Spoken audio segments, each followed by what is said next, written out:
ਅਸੀਂ ਸਿੰਘ ਸਾਹਿਬ ਜੀ ਨੂੰ ਬੇਨਤੀ ਕਰਾਂਗੇ ਕਿ ਹੁਣ ਉਹਨਾਂ ਦਾ ਹੀ ਸਮਾਂ ਹੈ, ਕਿਉਂਕਿ ਬਾਬਾ ਜੀ ਦੇ ਅੰਦਰ ਤਖਤਾਂ ਦੀ ਖਾਤਰ ਤੇ ਗੁਰੂ ਧਾਮਾਂ ਦੀ ਖਾਤਰ ਇੰਨਾ ਸਤਿਕਾਰ ਹੈ ਨਾ। ਬਾਬਾ ਜੀ ਤਾਂ ਨਾਂ ਵੀ ਨਹੀਂ ਲੈਣ ਦਿੰਦੇ ਹੁੰਦੇ, ਕਈ ਵਾਰ ਜਿਵੇਂ ਸਿੰਘ ਸਾਹਿਬ ਕਿਹਾ ਕਰੋ ਕਹਿੰਦੇ, ਕਿਉਂਕਿ ਬੜੀਆਂ ਉੱਚੀਆਂ ਪਦਵੀਆਂ ਨੇ ਇਹ। ਤੇ ਚਲੋ ਭੁੱਲ ਹੋ ਗਈ, ਮੇਰੇ ਤੋਂ ਨਾਂ ਲਿਆ ਗਿਆ। ਮੈਂ ਇਹਨਾਂ ਦਾ ਫੇਰ ਇੱਕ ਵਾਰੀ ਬਹੁਤ ਬਹੁਤ ਧੰਨਵਾਦ ਕਰਦਾ, ਜਿੰਨਾ ਕਿ ਸਮਾਂ ਠੀਕ ਸਮਝਣ। ਸੰਗਤ ਸਾਰੀ ਸੰਗਤ ਨੂੰ ਇਹ ਬੇਨਤੀ ਹੈ ਜੋ ਉਧਰ ਲੰਗਰ ਦੇ ਵਿੱਚ ਬੈਠੇ ਨੇ, ਆ ਕੇ ਆਪਾਂ ਇਹਨਾਂ ਕੋਲੋਂ ਕੋਈ ਗੁਰਮਰਜ਼ਾਦਾ ਦੀ ਚੀਜ਼ ਸਿੱਖੀਏ, ਕਿਉਂਕਿ ਸਿੱਖਣ ਲਈ ਆਉਨੇ ਆ ਤੇ ਜੇ ਕੁਝ ਪੱਲੇ ਨਾ ਪਿਆ ਫਿਰ ਕੋਈ ਫਾਇਦਾ ਨਹੀਂ। ਦੇਖੋ ਸਿੰਘ ਸਾਹਿਬ ਕਿੱਥੋਂ ਕਿੰਨੀ ਦੂਰੋਂ ਬੇਨਤੀ ਨੂੰ ਪ੍ਰਵਾਨ ਕਰਕੇ ਪਹੁੰਚੇ ਨੇ। ਇਸ ਕਰਕੇ ਸਾਰੀ ਸੰਗਤ ਨੂੰ ਬੇਨਤੀ ਹੈ ਦਰਬਾਰ ਦੇ ਵਿੱਚ ਆ ਕੇ ਸਜੋ ਜੀ। ਹੁਣ ਸਿੰਘ ਸਾਹਿਬ ਸਮਾਂ ਲਾਉਣਗੇ। ਵਾਹਿਗੁਰੂ ਜੀ ਕਾ ਖਾਲਸਾ, ਵਾਹਿਗੁਰੂ ਜੀ ਕੀ ਫਤਿਹ। ਸਤਨਾਮ ਸ੍ਰੀ ਵਾਹਿਗੁਰੂ ਸਾਹਿਬ ਜੀ। ਕਿਨ ਕਾ ਏਕ ਜਿਸ ਜੀ ਬਸਾਵੈ,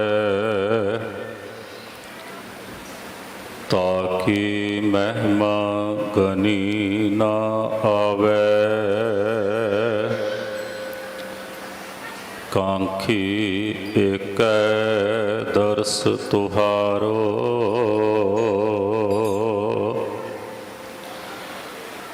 ਨਾਨਕ ਉਨ ਸੰਗ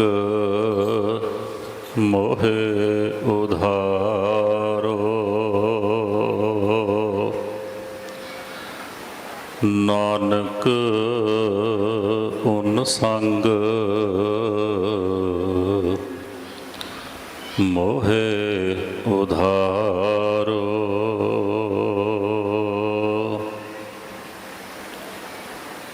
ਸਰਬਰੇ ਕਾਇਨਾਤ ਹਲਤ ਪਲਤ ਦੇ ਰੱਖਿਅਕ, ਦੀਨ ਦੁਨੀਆ ਦੇ ਮਾਲਕ, ਗੁਰਤਾ ਗੱਦੀ ਤੇ ਸੁਭਾਈਮਾਨ ਦਸਾਂ ਹੀ ਪਾਤਸ਼ਾਹੀਆਂ ਦੀ ਆਤਮਿਕ ਜੋਤ, ਜਹਰਾ ਜਹੂਰ ਹਾਜ਼ਰਾ ਹਜ਼ੂਰ ਸਤਿਗੁਰੂ ਸਾਹਿਬ ਸ੍ਰੀ ਗੁਰੂ ਗ੍ਰੰਥ ਸਾਹਿਬ ਜੀ ਮਹਾਰਾਜ ਦੀ ਪਾਵਨ ਪਵਿੱਤਰ ਹਜ਼ੂਰੀ ਵਿੱਚ ਜੁੜ ਬੈਠੇ ਗੁਰੂ ਸਵਾਰੇ ਸਤ ਸੰਗੀ ਜਾਨੋ, ਸੰਤ ਮਹਾਂਪੁਰਸ਼, ਗੁਰੂ ਰੂਪ ਗੁਰੂ ਖਾਲਸਾ ਸਾਧ ਸੰਗਤ ਜੀ ਫਤਿਹ ਬੁਲਾਓ। ਵਾਹਿਗੁਰੂ ਜੀ ਕਾ ਖਾਲਸਾ, ਵਾਹਿਗੁਰੂ ਜੀ ਕੀ ਫਤਿਹ। ਵਡਭਾਗੇ ਹਾਂ ਜੋ ਸਤਿਗੁਰੂ ਸ਼੍ਰੀ ਗੁਰੂ ਗ੍ਰੰਥ ਸਾਹਿਬ ਜੀ ਮਹਾਰਾਜ ਦੀ ਪਾਵਨ ਪਵਿੱਤਰ ਹਜ਼ੂਰੀ ਵਿੱਚ ਜੁੜ ਕੇ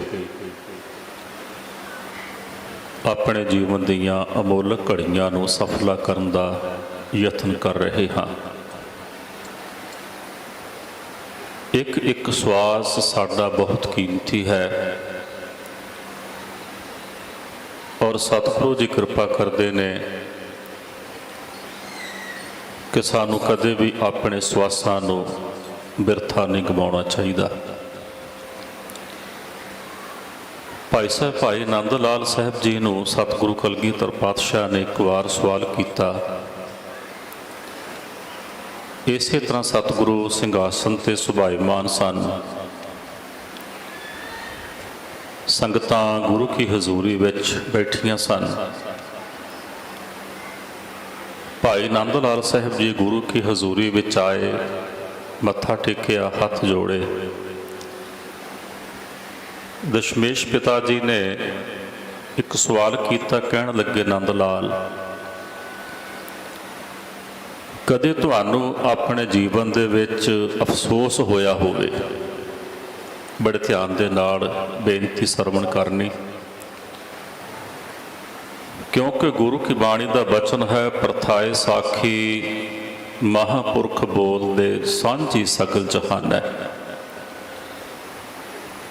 ਜੋ ਬਚਨ ਪਾਤਸ਼ਾਹ ਨੇ ਗੁਰਬਾਣੀ ਵਿੱਚ ਕੀਤੇ ਨੇ ਜਾਂ ਗੁਰ ਇਤਿਹਾਸ ਵਿੱਚ ਜੋ ਬਚਨ ਅੰਕਿਤ ਕੀਤੇ ਨੇ, ਉਹ ਕਿਸੇ ਇੱਕ ਪ੍ਰਾਣੀ ਮਾਤਰ ਵਾਸਤੇ ਨਹੀਂ, ਬਲਕਿ ਉਹ ਬਚਨ ਸਾਰੀ ਲੋਕਾਈ ਵਾਸਤੇ ਨੇ। ਕਥਾਏ ਸਾਖੀ ਮਹਾਪੁਰਖ ਬੋਲਦੇ। ਕੋਈ ਬਚਨ ਜੇਕਰ ਕੋਈ ਗੁਰੂ ਕਾ ਪਿਆਰਾ ਕਰਦਾ ਹੈ, ਉਹ ਬਚਨ ਸਾਰੇ ਜਹਾਨ ਵਾਸਤੇ ਸਾਂਝੇ ਹੋਇਆ ਕਰਦੇ ਨੇ, ਕਦੇ ਕਿਸੇ ਇਕੱਲੇ ਵਾਸਤੇ ਨਹੀਂ। ਸਤਿਗੁਰੂ ਕਹਿਣ ਲੱਗੇ ਨੰਦ ਲਾਲ, ਕਦੇ ਤੁਹਾਨੂੰ ਆਪਣੇ ਜੀਵਨ ਦੇ ਵਿੱਚ ਅਫਸੋਸ ਹੋਇਆ ਹੋਵੇ ਤੇ ਉਹ ਗੁਰੂ ਕਾ ਪਿਆਰਾ ਭਾਈ ਨੰਦ ਲਾਲ ਹੱਥ ਜੋੜ ਗੁਰੂ ਚਰਨਾਂ ਵਿੱਚ ਸਿਰ ਝੁਕਾ ਕੇ ਕਹਿੰਦਾ, ਮਹਾਰਾਜ ਇੱਕ ਦਿਨ ਵਿੱਚ ਕਈ ਵਾਰ ਅਫਸੋਸ ਹੁੰਦਾ ਹੈ, ਇੱਕ ਦਿਨ ਵਿੱਚ ਕਈ ਵਾਰ। ਮਹਾਰਾਜ ਫੇਰ ਸਵਾਲ ਕਰਦੇ ਨੇ ਕਿ ਨੰਦ ਲਾਲ ਅਫਸੋਸ ਕਿਉਂ ਹੁੰਦਾ ਹੈ, ਇੱਕ ਦਿਨ ਵਿੱਚ ਕਈ ਵਾਰ ਅਫਸੋਸ ਕਿਉਂ ਹੁੰਦਾ ਹੈ? ਤੇ ਭਾਈ ਨੰਦ ਲਾਲ ਸਾਹਿਬ ਜੀ ਹੱਥ ਜੋੜੇ ਹੋਏ ਨੇ, ਸਿਰ ਝੁਕਿਆ ਹੋਇਆ ਹੈ। ਕਹਿੰਦੇ, ਮਹਾਰਾਜ ਜਿਸ ਸਵਾਸ ਮੈਨੂੰ ਤੁਹਾਡਾ ਨਾਮ ਵਿਸਰ ਜਾਂਦਾ ਨਾ,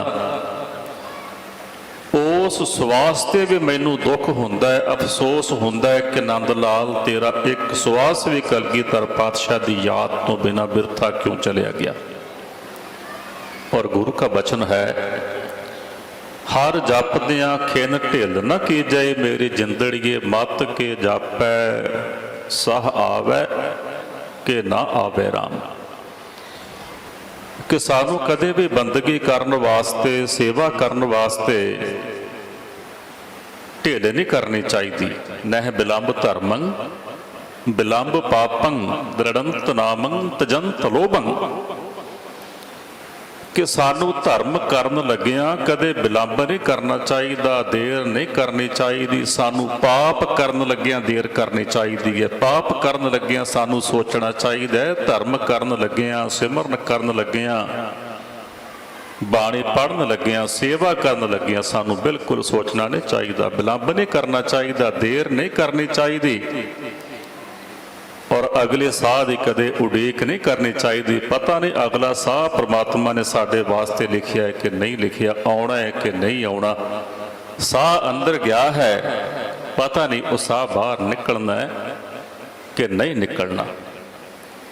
ਗੁਰੂ ਸਵਾਰਿਓ, ਪ੍ਰਮਾਤਮਾ ਨੇ ਸਾਨੂੰ ਇਹ ਦੇਹ ਬਖਸ਼ੀ ਹੈ, ਸਾਨੂੰ ਸਮਾਂ ਬਖਸ਼ਿਆ, ਸਾਨੂੰ ਸਾਹ ਬਖਸ਼ਿਸ਼ ਕੀਤੇ ਨੇ, ਸਾਨੂੰ ਮਨੁੱਖਾ ਦੇਹੀ ਬਖਸ਼ਿਸ਼ ਕੀਤੀ ਹੈ। ਇੱਕ ਦ੍ਰਿਸ਼ਟਾਂਤ ਆਪ ਜੀ ਦੇ ਨਾਲ ਸਾਂਝਾ ਕਰਕੇ ਖਿਮਾ ਲੈ ਲੈਣੀ ਹੈ। ਵਿਦਵਾਨਾਂ ਨੇ ਇੱਕ ਦ੍ਰਿਸ਼ਟਾਂਤ ਦਿੱਤਾ ਬੜਾ ਕਮਾਲ ਦਾ। ਕਹਿੰਦੇ, ਇੱਕ ਵਾਰ ਇੱਕ ਵਿਅਕਤੀ ਆਪਣੇ ਘਰ ਤੋਂ, ਆਪਣੇ ਨਗਰ ਤੋਂ ਕਿਸੇ ਦੂਜੇ ਨਗਰ ਵਿੱਚ ਗਿਆ। ਆਪਣੇ ਘਰਦਿਆਂ ਨੂੰ ਇਹ ਕਹਿ ਕੇ ਚਲਿਆ ਗਿਆ ਕਿ ਮੈਂ ਆਪਣੇ ਮਿੱਤਰ ਨੂੰ ਮਿਲਣ ਵਾਸਤੇ ਚੱਲਿਆ।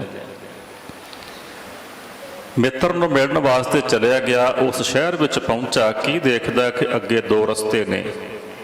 ਇੱਕ ਰਸਤੇ ਦੇ ਉੱਤੇ ਬੜਾ ਘੁੱਪ ਹਨੇਰਾ ਹੈ, ਕਦੇ ਕਦੇ ਕੋਈ ਲੰਘਦਾ ਹੈ।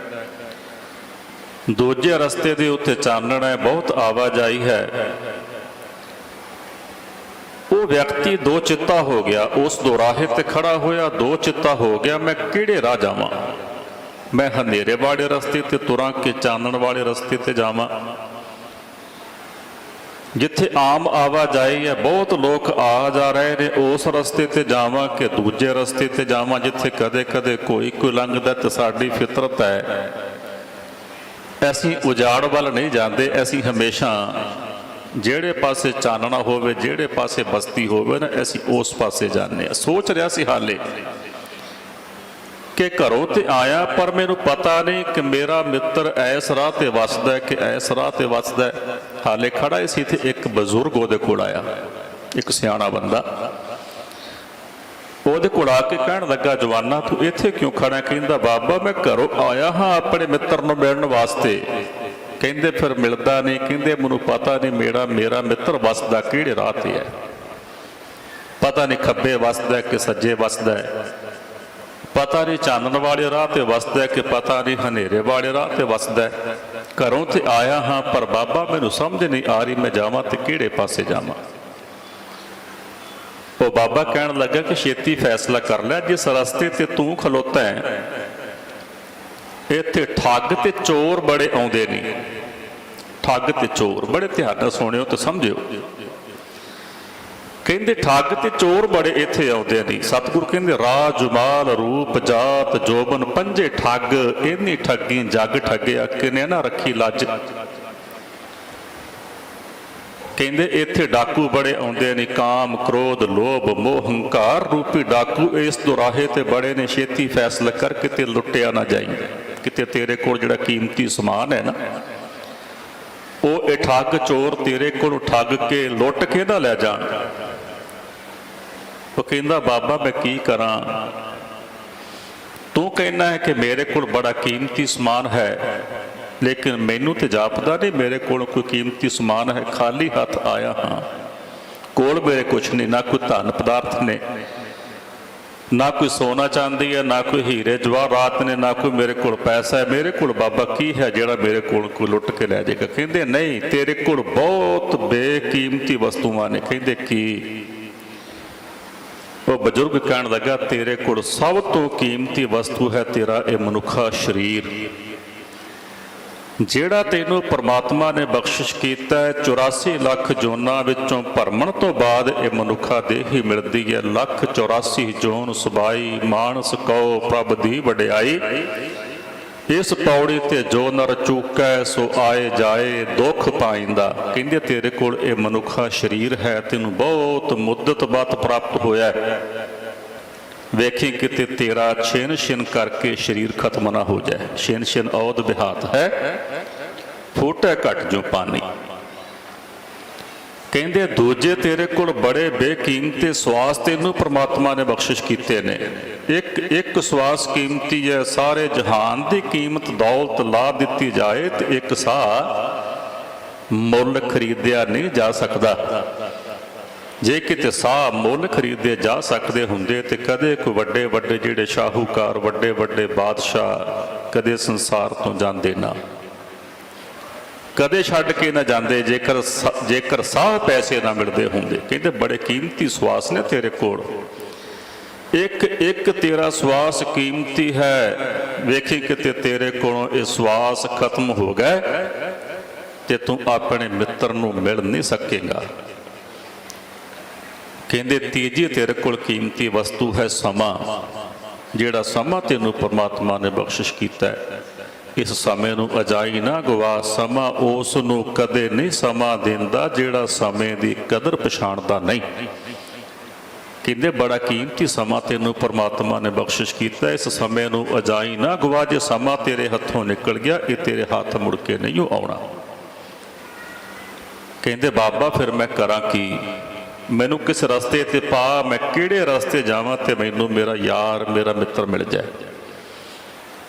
ਉਹ ਜਿਹੜਾ ਬਜ਼ੁਰਗ ਸੀ ਨਾ ਉਹ ਕਹਿਣ ਲੱਗਾ ਕਿ ਜਿਹੜੇ ਰਸਤੇ ਤੇ ਹਨੇਰਾ ਹੈ, ਜਿਹੜੇ ਰਸਤੇ ਤੇ ਕਦੇ ਕਦੇ ਕੋਈ ਲੰਘਦਾ ਹੈ, ਤੂੰ ਉਸ ਰਸਤੇ ਤੇ ਚੱਲ ਪੈ। ਕਿਉਂਕਿ ਗੁਰਮੁਖੋ ਗੁਰੂ ਕੀ ਬਾਣੀ ਦਾ ਬਚਨ ਹੈ ਨ ਵਿਰਲੇ ਨਾ ਹੀ ਘਣੇ ਫੈਲ ਫੱਕੜ ਸੰਸਾਰ। ਜਿਹੜਾ ਉਹ ਰਸਤਾ ਨਾ ਪਰਮਾਤਮਾ ਦੇ ਘਰ ਵਾਲਾ ਰਸਤਾ, ਉੱਥੇ ਕਦੇ ਕਦੇ ਕੋਈ ਮਹਾਪੁਰਸ਼ ਸੰਤ ਬਾਬਾ ਆਨੰਦ ਸਿੰਘ ਜੀ ਮਹਾਰਾਜ ਵਰਗਾ, ਸੰਤ ਬਾਬਾ ਮੀਹਾ ਸਿੰਘ ਜੀ ਵਰਗਾ ਕਦੇ ਕਦੇ ਕੋਈ ਮਹਾਪੁਰਸ਼ ਉਸ ਰਸਤੇ ਤੋਂ ਲੰਘਦਾ ਹੈ। ਇੱਕ ਵਿਦਵਾਨ ਕਹਿੰਦਾ ਕਾਫਲੇ ਕੁਝ बढ़ गए कुछ मिट गए रास्ते सुनसान नजर आते हैं, सोते में कट गई गुनाहों में कट गई, रोते में कट गई आहों में कट गई, रस्ते पे चलने वाले मंजिल पे जा लगे, रस्ते बदलने वालों की राहों में कट गई। ਜਿਹੜੇ ਰਸਤੇ ਤੇ ਚੱਲਿਆ ਕਰਦੇ ਨੇ ਉਹ ਮੰਜ਼ਿਲ ਤੇ ਪਹੁੰਚਿਆ ਕਰਦੇ ਨੇ, ਜਿਹੜੇ ਰਸਤੇ ਬਦਲਦੇ ਰਹਿਣ ਉਹ ਕਦੇ ਆਪਣੀ ਮੰਜ਼ਿਲ ਤੇ ਨਹੀਂ ਪਹੁੰਚਿਆ ਕਰਦੇ। ਕਹਿੰਦੇ ਜਿਸ ਰਸਤੇ ਤੇ ਕੋਈ ਕਦੇ ਕਦੇ ਲੰਘਦਾ ਕਾਕਾ, ਤੂੰ ਉਸ ਰਸਤੇ ਤੇ ਚੱਲ ਪਿਆ, ਤੇਰਾ ਮਿੱਤਰ ਉਸ ਰਸਤੇ ਤੇ ਵਸਦਾ ਹੈ। ਉਹ ਕਹਿੰਦੇ ਬਾਬਾ ਨਾ ਮੈਨੂੰ ਆਪਣੇ ਮਿੱਤਰ ਦੀ ਪਛਾਣ ਹੈ ਤੇ ਨਾ ਮੈਂ ਆਪਣੇ ਮਿੱਤਰ ਨੂੰ ਕਦੇ ਮਿਲਿਆ, ਨਾ ਮੈਨੂੰ ਆਪਣੇ ਮਿੱਤਰ ਦਾ ਨਾਮ ਪਤਾ ਹੈ, ਮੈਂ ਉਹਨੂੰ ਪਛਾਣਾਂਗਾ ਕਿਵੇਂ? ਤੇ ਉਸ ਬਾਬੇ ਨੇ ਉਹਦੇ ਮਿੱਤਰ ਦਾ ਉਹਨੂੰ ਨਾਂ ਦੱਸਿਆ। ਉਹ ਬਾਬਾ ਪਤਾ ਕੌਣ ਸੀ? ਉਹ ਬਾਬਾ ਸੀ ਧੰਨ ਗੁਰੂ ਨਾਨਕ ਸਾਹਿਬ। ਤੇ ਉਹ ਜੀਵ ਸੀ ਮਨੁੱਖਾ ਜੀਵ, ਸਾਡੇ ਵਰਗੇ ਸਾਰੇ ਕਾਇਨਾਤ ਦੇ ਜੀਵ ਜਿਹੜੇ ਅਸੀਂ ਪ੍ਰਮਾਤਮਾ ਦੇ ਘਰ ਤੋਂ ਚੱਲੇ ਹਾਂ ਕਿ ਪ੍ਰਮਾਤਮਾ ਦੇ ਚਰਨਾਂ ਵਿੱਚ ਅਭੇਦ ਹੋਣਾ ਹੈ।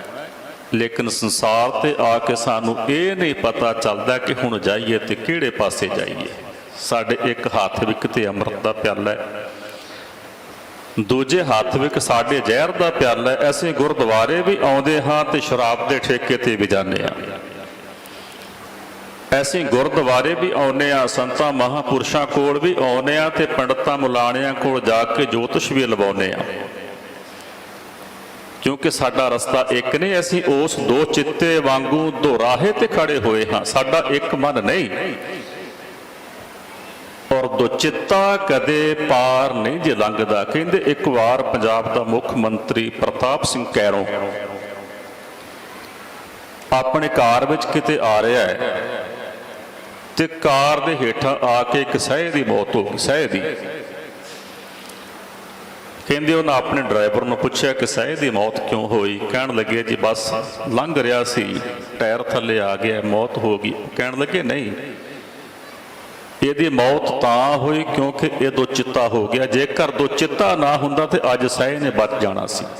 ਉਹ ਸੋਚਦਾ ਕਦੇ ਕਿ ਮੈਂ ਪਿਛਾਂਹ ਜਾਵਾਂ ਕਿ ਅਗਾਂਹ ਜਾਵਾਂ, ਸੋਚ ਹੀ ਰਿਹਾ ਸੀ ਤਦ ਨੂੰ ਕਾਰ ਜਿਹੜੀ ਸੀ ਸਹਿ ਦੇ ਉੱਪਰ ਆ ਚੜੀ। ਇਸੇ ਤਰ੍ਹਾਂ ਗੁਰਮੁਖ ਮਨੁੱਖ ਹਾਲੇ ਸੋਚੀ ਜਾਂਦਾ ਹੈ ਕਿ ਮੈਂ ਕੱਲ ਅੰਮ੍ਰਿਤ ਛਕ ਲਾਂਗਾ, ਮੈਂ ਪਰਸੋਂ ਛਕ ਲਾਂਗਾ, ਮੈਂ ਸਾਲ ਨੂੰ ਛਕ ਲਾਂਗਾ, ਮੈਂ 10 ਸਾਲਾਂ ਨੂੰ ਛਕ ਲਾਂਗਾ, ਪਰ ਹਾਲੇ ਇਹਨਾਂ ਸੋਚਾਂ ਦੇ ਵਿੱਚ ਹੀ ਲੱਗਾ ਤੇ ਮੌਤ ਜਿਹੜੀ ਸੀ ਨਾ ਉਹ ਉੱਪਰ ਆ ਚੜੀ। ਸਤਿਗੁਰ ਕਹਿੰਦੇ ਦਿਨ ਤੇ ਪਹਿਰ, ਪਹਿਰ ਤੇ ਘਰੀਆਂ, ਆਵ ਘਟੈ ਤਨ ਛੀਜੈ, ਕਾਲ ਹੇਰੀ ਫਿਰੈ ਬਦਕ ਜਿਉ ਕਹੋ ਕਵਨ ਬਿਦ ਕੀਜੈ। ਕਹਿੰਦੇ ਕਾਲ ਜਿਹੜੀ ਮੌਤ ਹੈ ਨਾ ਉਹ ਸ਼ਿਸ਼ਤ ਲਾ ਕੇ ਖੜੀ ਹੈ ਸ਼ਿਕਾਰੀ ਵਾਂਗੂ ਕਿ ਕਿਹੜੇ ਵੇੜੇ ਮੈਨੂੰ ਇਸ਼ਾਰਾ ਮਿਲੇ ਤੇ ਮੈਂ ਇਹਨੂੰ ਆਪਣਾ ਗਰਾਸ ਬਣਾਵਾਂ, ਮੈਂ ਇਹਨੂੰ ਆਪਣੇ ਪੰਜਿਆਂ ਵਿੱਚ ਚੁੱਕ ਕੇ ਆਪਣੇ ਮੂੰਹ 'ਚ ਪਾ ਲਾਂ। ਬਜ਼ੁਰਗ ਕਹਿਣ ਲੱਗੇ ਕਾਕਾ ਇਸ ਰਸਤੇ ਤੇ ਚੱਲ, ਜਿਸ ਰਸਤੇ ਤੇ ਕਦੇ ਕਦੇ ਕੋਈ ਲੰਘਦਾ। ਕਹਿੰਦੇ ਮੈਂ ਆਪਣੇ ਮਿੱਤਰ ਨੂੰ ਪਛਾਣਾਂਗਾ ਕਿਵੇਂ? ਮੈਨੂੰ ਪਛਾਣ ਕੋਈ ਨਹੀਂ, ਮੈਨੂੰ ਨਾਂ ਨਹੀਂ ਪਤਾ। ਕਹਿਣ ਲੱਗੇ ਨਾ ਤੈਨੂੰ ਮੈਂ ਦੱਸਦਾ ਤੇਰੇ ਮਿੱਤਰ ਦਾ, ਤੂੰ ਉਹਦਾ ਨਾਮ ਉੱਚੀ ਉੱਚੀ ਪੁਕਾਰਦਾ ਜਾਈਂ।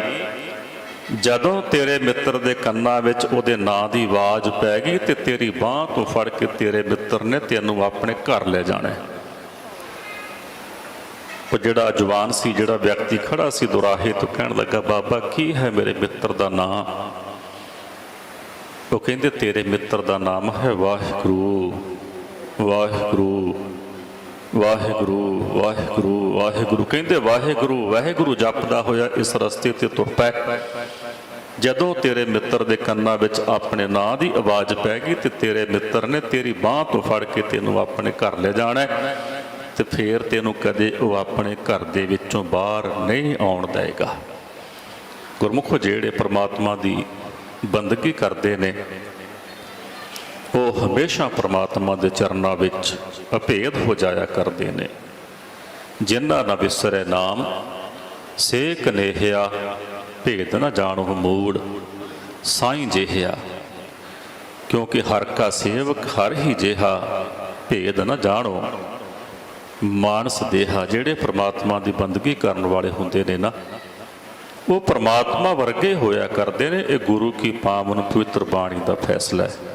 ਔਰ ਜਿਨ੍ਹਾਂ ਮਹਾਂਪੁਰਸ਼ਾਂ ਦੀ ਅੱਜ ਮਿੱਠੀ ਪਿਆਰੀ ਯਾਦ ਵਿੱਚ ਆਪਾਂ ਜੁੜ ਬੈਠੇ ਹਾਂ, ਧੰਨ ਧੰਨ ਸੰਤ ਬਾਬਾ ਨੰਦ ਸਿੰਘ ਸਾਹਿਬ ਜੀ ਔਰ ਸੰਤ ਬਾਬਾ ਮੀਹਾਂ ਸਿੰਘ ਸਾਹਿਬ ਜੀ। ਅਸਲ ਵਿੱਚ ਮੀਹਾਂ ਕਹਿੰਦੇ ਨੇ ਮੀਂਹ ਪਾਉਣ ਵਾਲੇ ਨੂੰ, ਜਿਹੜਾ ਮੀਂਹ ਪਾਇਆ ਕਰੇ ਉਹਨੂੰ ਮੀਹਾਂ ਆਖਦੇ ਨੇ। ਜਿਵੇਂ ਗੁਰ ਇਤਿਹਾਸ ਵਿੱਚ ਵੀ ਇੱਕ ਸਾਖੀ ਆਉਂਦੀ ਹੈ ਕਿ ਗੁਰੂ ਤੇਗ ਬਹਾਦਰ ਸਾਹਿਬ ਜੀ ਧਮਧਾਨ ਸਾਹਿਬ ਦੀ ਧਰਤੀ ਤੇ ਬਿਰਾਜਮਾਨ ਸਨ ਤੇ ਇੱਕ ਰਾਮਦੇਵ ਨਾਮ ਦਾ ਸਿੱਖ ਜਿਹੜਾ ਹਰ ਵੇਲੇ ਉੱਥੇ ਪਾਣੀ ਦਾ ਛਿੜਕਾਅ ਕਰਦਾ ਰਹਿੰਦਾ ਸੀ, ਉਹਦਾ ਨਾਮ ਰੱਖ ਦਿੱਤਾ ਮੀਹਾਂ, ਭਾਈ ਮੀਹਾਂ। ਕਹਿੰਦੇ ਇੱਕ ਦਿਨ ਵੇਖਿਆ ਮਾਤਾ ਨਾਨਕੀ ਜੀ ਨੇ ਜਦੋਂ ਉਹਨੇ ਆਪਣੇ ਸਿਰ ਤੋਂ ਦਸਤਾਰ ਕਿਤੇ ਉਤਾਰੀ, ਕੇਸ ਨੰਗੇ ਕੀਤੇ ਸਨ ਤੇ ਸਿਰ ਦੇ ਵਿੱਚ ਕਹਿੰਦੇ ਜ਼ਖਮ ਹੋਏ ਤੇ ਨਿੱਕੇ ਨਿੱਕੇ ਜੀ ਕੇਸਾਂ ਵਿੱਚ ਪਏ ਹੋਏ। ਇਹ ਇਤਿਹਾਸ ਦਾ ਬਚਨ ਹੈ। ਤੇ ਮਾਤਾ ਜੀ ਨੇ ਦੱਸਿਆ ਗੁਰੂ ਤੇਗ ਬਹਾਦਰ ਸਾਹਿਬ ਨੂੰ ਕਿ ਜਿਹੜਾ ਤੁਹਾਡਾ ਸਿੱਖ ਹੈ ਨਾ ਲਾਲਚੀ ਭਾਈ ਮੀਹਾਂ, ਉਹਦੇ ਕੇਸਾਂ ਦੇ ਵਿੱਚ ਸੇਵਾ ਕਰ ਕਰਕੇ ਪਾਣੀ ਢੋ ਢੋ ਕੇ ਜ਼ਖਮ ਹੋਏ ਨੇ, ਕੇਸਾਂ ਦੇ ਵਿੱਚ ਜੀ ਪਏ ਹੋਏ ਨੇ। ਤੇ ਧੰਨ ਗੁਰੂ ਤੇਗ ਬਹਾਦਰ ਸਾਹਿਬ ਜੀ ਮਹਾਰਾਜ ਨੇ ਕੋਲ ਬੁਲਾ ਕੇ ਛਾਤੀ ਨਾਲ ਲਾ ਕੇ ਇਹ ਸ਼ਬਦ ਕਹੇ ਸਨ, ਭਾਈ ਮੀਹਾਂ ਤੂੰ ਤੇ ਮੁਕਤ ਹੋਣਾ ਹੀ ਆ, ਜਿਹੜੇ ਤੇਰੇ ਕੇਸਾਂ ਦੇ ਵਿੱਚ ਇਹ ਜੀ ਪਏ ਨੇ ਇਹ ਵੀ ਮੁਕਤ ਹੋ ਜਾਣਗੇ। ਜਿਹੜੇ ਗੁਰੂ ਕੇ ਪਿਆਰੇ ਹੋਣ ਨਾ, ਉਹ ਗੁਰਮੁਖ ਆਪਣੇ ਨਾਲ ਆਪਣੀਆਂ ਕੋੜਾਂ ਤੇ ਜਿਹੜੇ ਉਹਨਾਂ ਦੇ ਸੰਗੀ ਹੁੰਦੇ ਨੇ ਉਹਨਾਂ ਨੂੰ ਨਾਲ ਹੀ ਤਾਰ ਕੇ ਤੇ ਗੁਰੂ ਚਰਨਾਂ ਵਿੱਚ ਲੈ ਜਾਂਦੇ ਨੇ।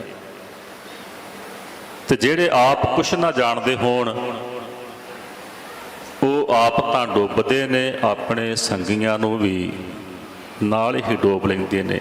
ਉਹ ਆਪ ਡੁੱਬੇ ਕੁਟੰਬ ਸਿਓ ਸਗਲੇ ਕੁਲ ਡੋਬੇਨ, ਉਹ ਆਪ ਵੀ ਡੁੱਬਦੇ ਨੇ ਤੇ ਆਪਣੇ ਸੰਗੀਆਂ ਨੂੰ ਵੀ ਡੋਬ ਲੈਂਦੇ ਨੇ। ਉਹਨਾਂ ਮਹਾਂਪੁਰਸ਼ਾਂ ਨੇ ਆਪਣਾ ਸਾਰਾ ਜੀਵਨ ਨਾਮ ਦੀ ਕਮਾਈ ਕੀਤੀ ਹੈ, ਕੀਰਤਨ ਕੀਤਾ ਹੈ, ਸੇਵਾ ਕੀਤੀ ਹੈ, ਸਿਮਰਨ ਕੀਤਾ ਹੈ। ਉਹਨਾਂ ਮਹਾਂਪੁਰਸ਼ਾਂ ਦੀ ਮਿੱਠੀ ਪਿਆਰੀ ਯਾਦ ਅੱਜ ਇਸ ਤਪ ਸਥਾਨ ਤੇ, ਜੋ ਇਸ ਤਪ ਸਥਾਨ ਦੇ ਮੁੱਖ ਸੇਵਾਦਾਰ ਨੇ ਸੰਤ ਬਾਬਾ ਸਾਧੂ ਸਿੰਘ ਸਾਹਿਬ ਜੀ, ਜਿਨ੍ਹਾਂ ਦੇ ਦਰਸ਼ਨ ਆਪਾਂ ਕੀਤੇ ਨੇ ਔਰ ਵਡੇਰੀ ਉਮਰ ਦੇ ਵਿੱਚ ਵੀ ਜੋ ਪਤਾ ਲੱਗਾ ਹੈ ਕਿ ਸਤਿਗੁਰਾਂ ਦੀ ਬਹੁਤ ਮਹਾਨ ਉਹਨਾਂ ਤੇ ਕਿਰਪਾ ਹੈ। ਸਤਿਗੁਰੂ ਮਿਹਰਾਮਤ ਕਰਨ, ਇਸੇ ਤਰ੍ਹਾਂ ਆਪਣੀ ਕਿਰਪਾ ਮਿਹਰਾਮਤ ਮਹਾਂਪੁਰਸ਼ਾਂ ਤੇ ਬਣਾਈ ਰੱਖਣ। ਕਿਰਪਾ ਕਰਨ ਕਿ ਉਹਨਾਂ ਦੀ ਤੋੜ ਗੁਰੂ ਚਰਨਾਂ ਦੇ ਨਾਲ ਜਿਹੜੀ ਪ੍ਰੀਤ ਹੈ ਉਹ ਨਿਭ ਜਾਏ। ਸੋ ਗੁਰੂ ਸੰਗਤ ਜੀ, ਅੱਜ ਆਪਾਂ ਉਹਨਾਂ ਮਹਾਂਪੁਰਸ਼ਾਂ ਨੂੰ ਨਮਸਕਾਰ ਕਰਨ ਵਾਸਤੇ ਜੁੜ ਬੈਠੇ ਹਾਂ। ਇੱਕ ਅਦੀਬ ਦਾ ਕਥਨ ਹੈ, ਜਿਨ ਕਾ ਦਿਨ ਮਨਾਤੇ ਹੋ उनका अर्शदात भी समझो, जिनका दिन मनाते हो उनकी बात भी समझो।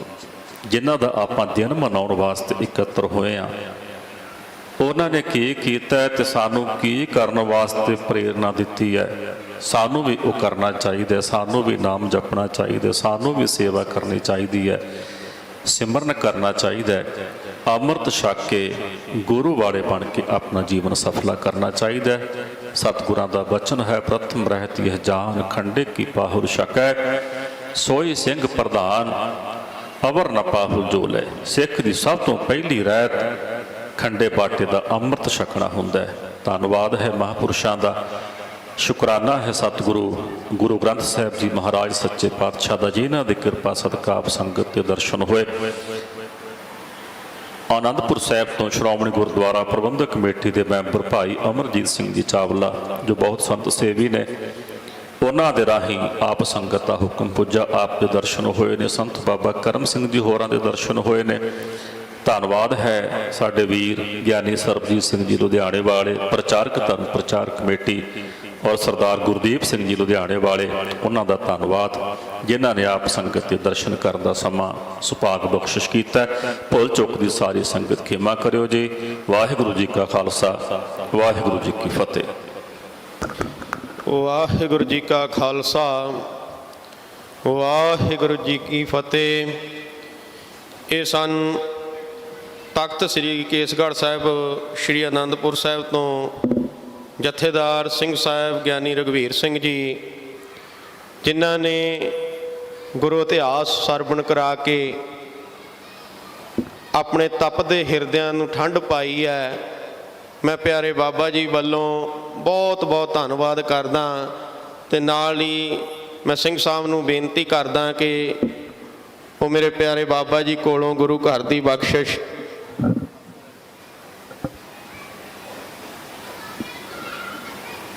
बोले सो निहाल।